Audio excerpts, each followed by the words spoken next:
চলে আসলাম নতুন একটা ভিডিও নিয়ে। তো আজকে রান্না করবো স্যামো মাছ।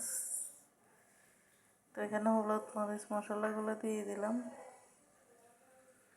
দিয়ে মশলাটা এখন ভালো করে কষায় নিতেছি।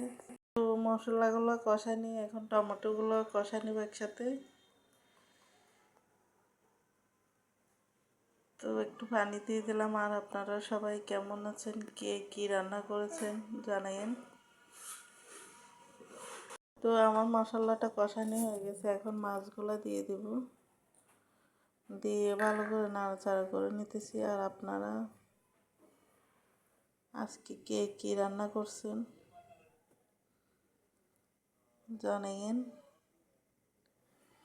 তো যারা আমার ভিডিওগুলো দেখেন তাদেরকে অনেক অনেক ধন্যবাদ। আমার অন্তরস্থল থেকে অনেক অনেক ভালোবাসা রইল আপনাদের জন্য, সবার জন্য।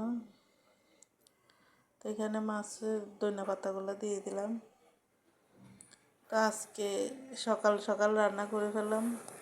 প্রতিদিন তো রাত্রেবেলায় রান্না করি, কেননা রাত্রের তরকারি থেকে যায়, তাই আবার পরের দিন রাত্রে রান্না করি। আর আজকে কিছু রান্না ছিল না, তাই আজকে সকাল সকাল রান্না করে ফেললাম। আর এদিক দিয়ে কুমড়া শাক রান্না করব। ওইটা শাকগুলো এখনও কুটিও নেই, কাটাকাটিও হয় নাই।